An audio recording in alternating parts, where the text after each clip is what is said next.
Ya ndagira ngo wumve aya magambo neza mbere yuko nyine ntangira kubashyira video cyangwa se filime kuri YouTube.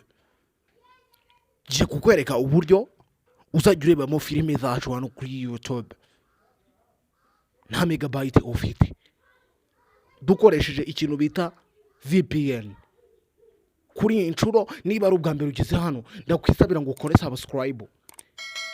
Je nitwa NiTANGA, ngiye kubereka ukuntu muzajya mubasha kureba aya mafilime, mukareba bino ibiganiro byose mushaka hano kuri YouTube ukoresheje ikintu bita VPN nta megabyte. Mu gihe udafite megabyte ukaba wakoresha internet y'ubusa uri kureba aya mavideo yacu ukoresheje VPN. Abantu benshi bagiye bahurana n'utubazo two kuvuga ngo barareba filime gute, biragenda bite? Ngo filime se ko twazibuze, ngo twagize ikibazo, ngo kureba filime rero ngama megabyte yacu menshi aragenda wapi? Noneho mu gihe ufite megabyte suko kwereka mu gihe utazifite, ubwo mu gihe ufite megabyte ugomba kudingishije VPN kugira ngo udatwarwa mega nyinshi z'ubusa.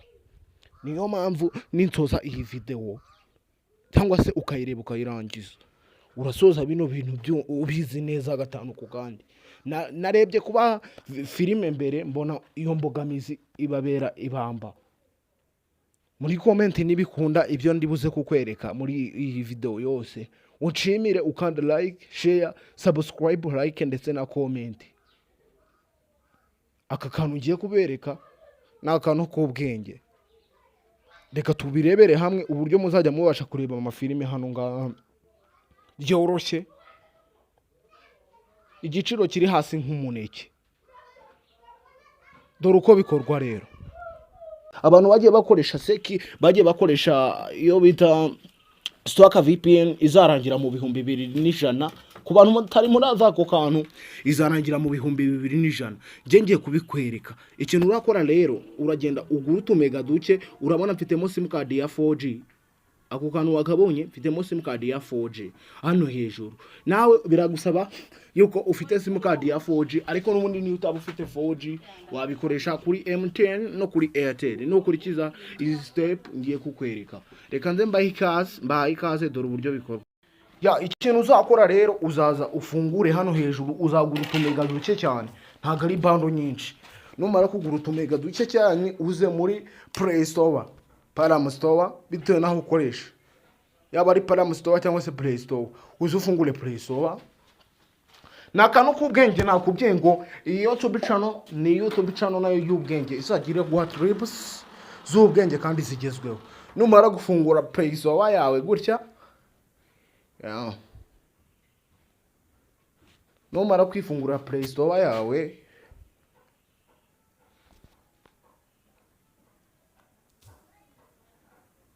uzategereza bitewe na network ufite n'ahantu uherereye cyangwa se naho uhagaze. Ambo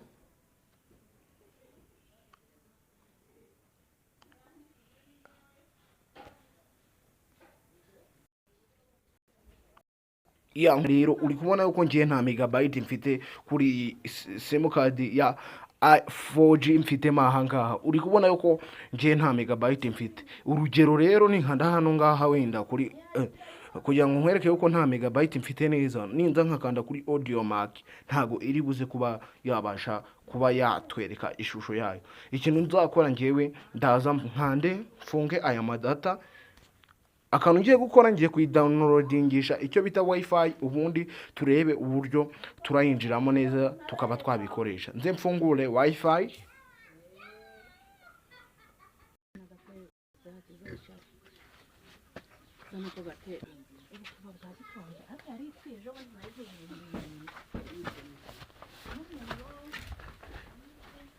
Ya ikintu nkoze hano rero kugira ngo musokizeho wifi kugira ngo mbone ubudownloadinga application twebwe ku giti cyacu dushaka.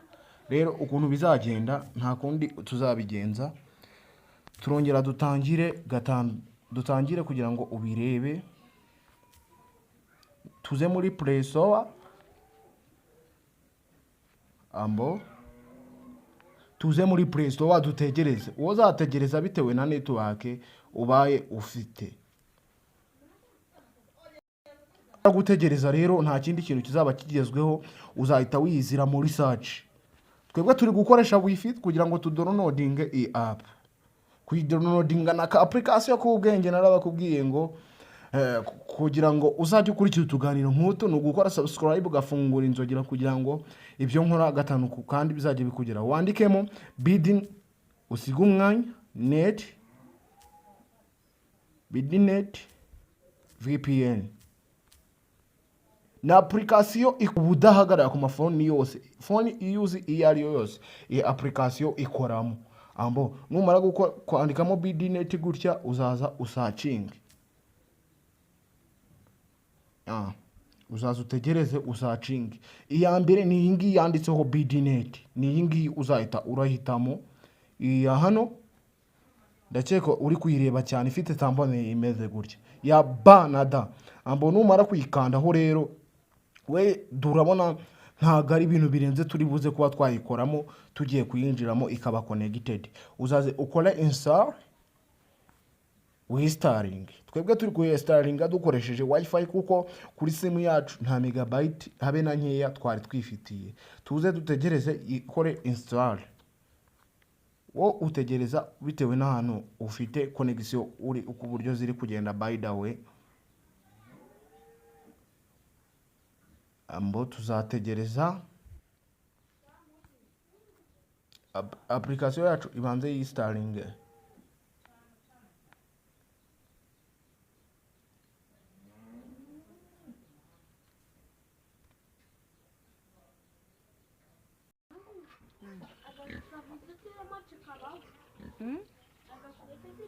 Ndabona yabyaye ikirema nimba yarakwicariye kabaho. Nk'uko uri kubireba iyi application twebwe irimo irikorera install, irimo iriyestramo. Itonde nzari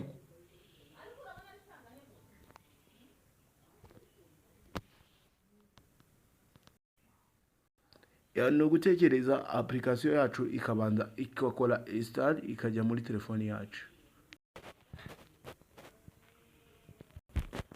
No gutegereza we ikiinstallinga muri telefoni yawe, ubundi ugategereza ndahita nkwereka ikirakurikira. Iyi ni application nziza cyane rwose itanga internet y'ubuntu kandi yirutse.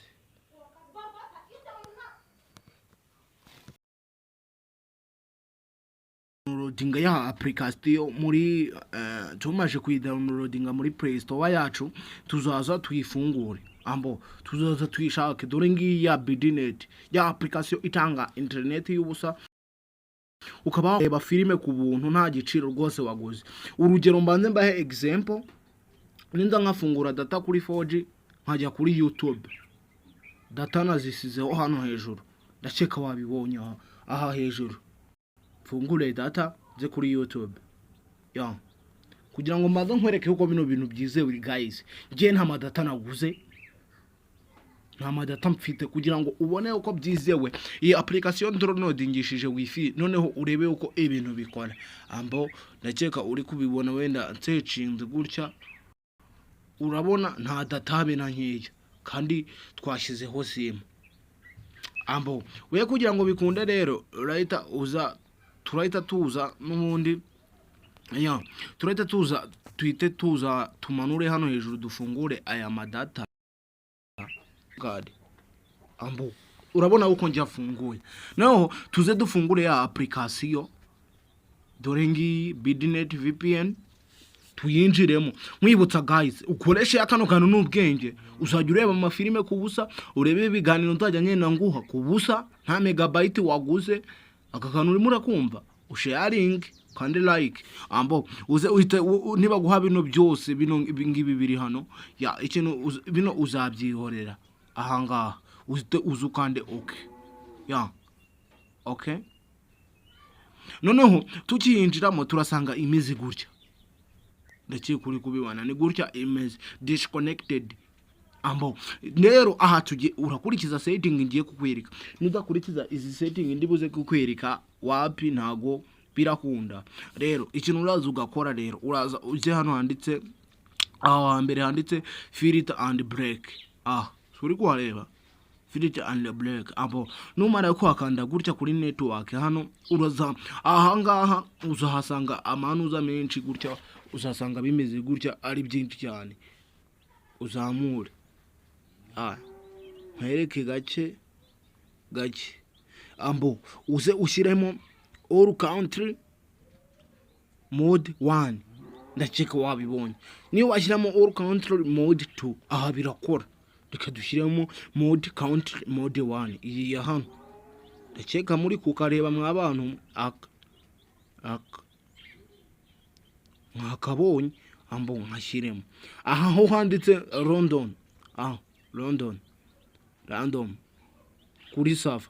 Dushatse twahareka kuko haba hari ubusazi vuba bubiri, hari akabita global, hari na auto sava yingi London.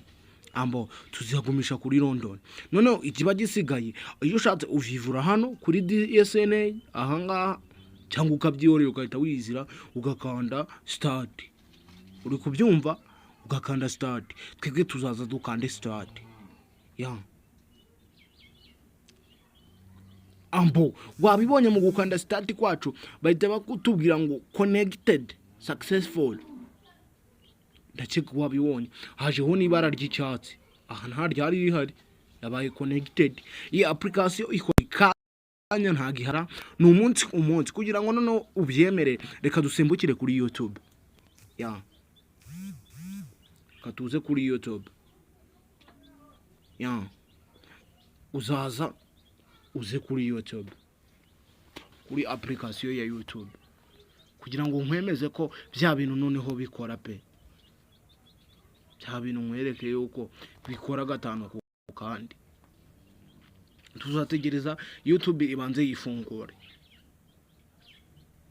Tuzategereza YouTube yacu ifunguke, nkwereke yuko bya bintu biri seriye, bya bintu biri ari byanyabyo pana amabeshyo. Nkuko uri kubireba rero YouTube channel yacu ise ifunguka byihuse. Ifunguka YouTube uri kubona ibintu byose biri kuza, ibyo ushaka kureba kuri YouTube hano ngaha wabireba rwose. Wenda kugira ngo turebe za filime nababwiye yuko ushobora kureba filime byoroshye ukanaza downloadinga. Uri kubibona rwose yuko hano byakunzeho. Uzaza n'undi usacinga amafilime. Usacinga amafilime uko bishaka. Ambo numara ko yasacinga amafilime yawe, urugero dorenga y'amafilime ahangaha cyangwa se twandika gasobanuye nk'ibisanzwe. Twandika gasobanuye nta megabyte na mfite. Ni application yirukanka nkuko uri kubibona. Haje y'amafilime dorengayo ngayo uri kuyareba. Aya mafilime rwose yaje. Amafilime ndakeka wayabonye, amafilime washakaga kureba kubwawe ku giti cyawe ku rundi ruhande. Amafilime yo yaje ngaya rwose, ngaya ari hano ngaha wayakeka wayabonye. Ngaha rero ikintu ukora nyine uraza ugakanda nko kuri iyi filime, ukaza ugakanda kuri tuno turongo dutatu utungutu, cyangwa se iyo tuvuze wenda wanditse nka gutya agasobanuye,